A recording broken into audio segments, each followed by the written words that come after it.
बिस्मिल्लाहिर्रहमानिर्रहीम, अस्सलाम वालेकुम। आप देख रहे हैं सात अफसाल यूट्यूब चैनल। आज अपनी इस वीडियो में हम आपको बताएंगे कि यूरोप के अंदर क्या मुश्किलात इस वक्त आ रही हैं, कौन से ऐसे महाज हैं जहां पर यूरोप को लड़ना पड़ रहा है, और साथ ही साथ इस वक्त जो ज़वाल नज़र आ रहा है यूरोप के अंदर, उसकी बुनियादी वजह क्या है। तो अगर हम ओवरऑल देखें, यूरोपियन ममालिक इस वक्त आपको बहुत ही मुश्किल सूरत हाल से दो चार नज़र आते हैं। एक तरफ तो ऑब्वियसली उन पर रशिया का खौफ है, रूस के खौफ की बदौलत बहुत सारे ऐसे इक़दामात ये ममालिक कर रहे हैं जो आज से पहले कभी नहीं सोचे गए थे, और साथ ही साथ प्रेसिडेंट ट्रंप के दोबारा ऑफिस में आने के बाद, या जो प्रेसिडेंट ट्रंप इस वक्त यूरोपीय ममालिक से मुतालबात कर रहे हैं, वो भी एक बहुत बड़ा तशवीश का बायस बने हुए हैं तमाम ही यूरोपियन कंट्रीज़ के लिए। और ये पहला मौका है दूसरी जंग अज़ीम के बाद, सेकेंड वर्ल्ड वॉर के बाद, कि यूरोपियन ममालिक अपनी मईशत के लिए और अपनी दिफाई सलाहियत को बेहतर करने के लिए ख़ुद पर इन्हिसार करने की बात कर रहे हैं। इन शॉर्ट, इस वक्त यूरोपियन ममालिक को ये आइडिया हो चुका है कि यूनाइटेड स्टेट्स जो है वो एक रिलायबल पार्टनर नहीं है। ज़्यादा अरसा अब भरोसा नहीं किया जा सकता अमेरिका पे।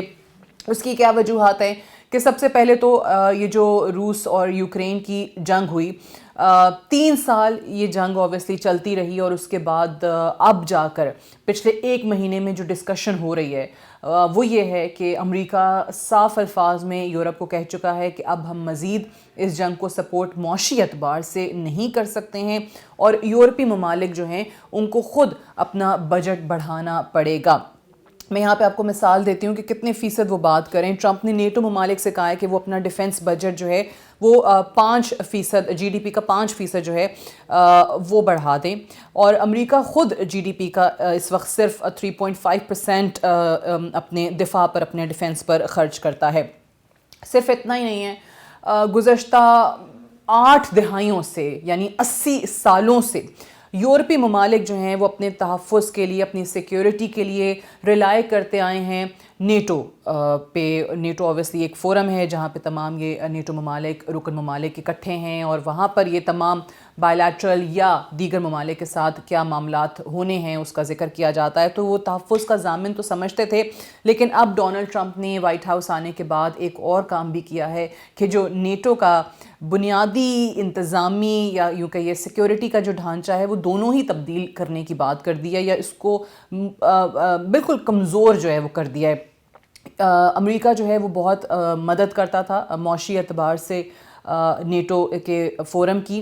अब वो मदद जो है वो अमेरिका ने पीछे कर ली है। अमेरिका ने ये तय किया है कि अब वो यूरोपीय ममालिक के तहफ़्फ़ुज़ के लिए किसी सूरत मज़ीद मौशी इमदाद नहीं देगा या मौशी एतबार से मदद नहीं करेगा। साफ़ अल्फाज में बता दिया है यूरोप को कि you are on your own now, America से कोई तवक्कुआत ना रखी जाएं। और यही वजह है कि अब इन यूरोपियन ममालिक के जो मसाइल हैं वो बहुत ज़्यादा गंभीर होते चले जा रहे हैं।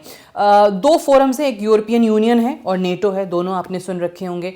अब यूरोपियन यूनियन को अगर हम देखें तो उसके 27 ममालिक मेंबर हैं। अब 27 में से 23 ममालिक ऐसे हैं जो कि नेटो के रुकन भी हैं, और इस वक्त वो अब मजबूर हो गए हैं कि ख़ुद अपनी दिफाई सलाहियत बढ़ा सकें।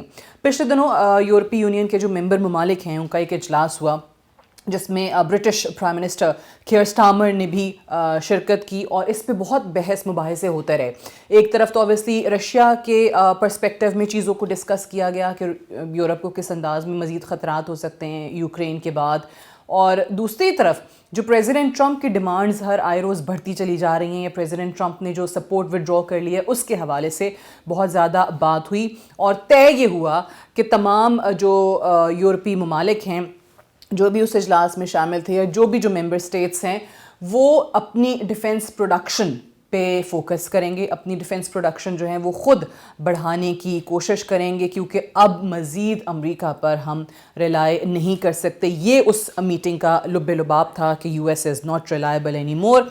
और सिर्फ इतना ही नहीं है, अगर हम देखें कि इसमें प्रेसिडेंट ट्रंप ने अपने यूरोपीय ममालिक के साथ किस तरीके से, यानी जो उनके इत्तेहादी हैं, किस तरीके से कुछ ऐसी चीज़ें या ऐसे बयानात दिए हैं कि जिससे ख़ुद यूरोपीय ममालिक जो हैं वो परेशान हो गए। मिसाल के तौर पे ग्रीनलैंड के हवाले से। एक ऑटोनमस टेरिटरी है डेनमार्क की, और डेनमार्क को लेकर ही जब ग्रीनलैंड को लेकर उन्होंने बयान दिया था तो सब लोग बड़े परेशान हो गए थे कि ये प्रेसिडेंट ट्रंप क्या कर रहे हैं अपने इत्तेहादियों के साथ।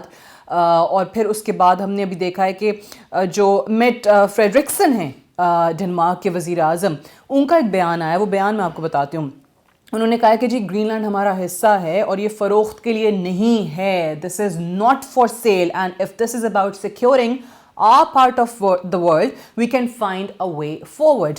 ये कहा है जी डेनमार्क के वज़ीर आज़म ने। और जो भी नेटो ममालिक हैं, जो भी यूरोपीय यूनियन के रुकन ममालिक हैं, वो सब इस वक्त इनके प्रेसिडेंट ट्रंप के बयान से काफ़ी परेशान इस वक्त हमें दिखाई दे रहे हैं।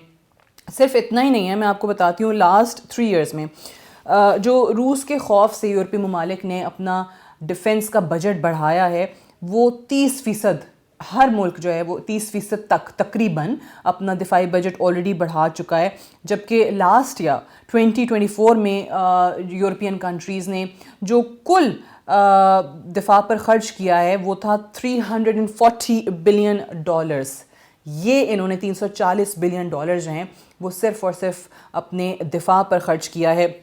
अब नेटो के टोटल जो 32 मेंबर ममालिक हैं उनमें से 23 मेंबर पहले ही अपने जीडीपी का 2% जो हैं वो दिफा पर ख़र्च कर रहे हैं। और सिर्फ इतना ही नहीं है, नेटो के जो सेक्रेटरी जनरल हैं मार्क रूटर, उन्होंने बोला है कि 2% बहुत कम है और हमें इस बजट को दोबारा से इस पर तय करने की ज़रूरत है कि इसको किस हद तक हमने बढ़ाना है। सो इस वक्त अगर हम सम अप इसको यूँ करें कि ट्रंप की जितनी भी मौशी पॉलिसीज़ हैं, forget about the enemy states, forget about Iran, forget about other countries, जो अपने इत्तेहादी हैं इनके, उनके लिए काफ़ी परेशानी का बायस बन रहे हैं। चाहे वो टैरिफ के नफाज की बात हो, चाहे वो ग्रीनलैंड के हवाले से या पैनामा कैनाल्स के हवाले से उनका बयान हो, और अब नेटो के हवाले से बजट को कम कर देना, यूरोपीय ममालिक को कहना ना यूर ऑन योर ओन, अब हम मज़ीद मौशी इमदाद नहीं कर सकेंगे। तो इससे एक चीज़ ज़रूर साबित हो गई है कि इस वक्त यूरोपीय ममालिक सोच रहे हैं कि अमेरिका बिल्कुल भी एतमाद के काबिल नहीं रहा। वो ये भी सोच रहे हैं कि इस इत्तेहाद से उन्होंने क्या हासिल किया, वो ये भी सोच रहे हैं कि रूस यूक्रेन जंग से आखिर क्या हासिल हुआ, और वो ये भी सोच रहे हैं कि जो इतना एम्फसाइज़ हमने किया या सपोर्ट किया यूक्रेन को नेटो का मेंबर स्टेट बनाने के लिए, उससे आखिर क्या हासिल हुआ। एक बात तो तय है कि इस सारे मसले के अंदर विक्टिम ऑब्वियसली यूक्रेन, और यूक्रेन के बाद ये यूरोपीय ममालिक जो हैं वो बनकर सामने आए हैं। फ़िलहाल इसको यहीं पे क्लोज़ करते हैं, इस पे अपने मज़ीद वीडियोज़ में भी आपको बताते रहेंगे। Thank you so much for watching.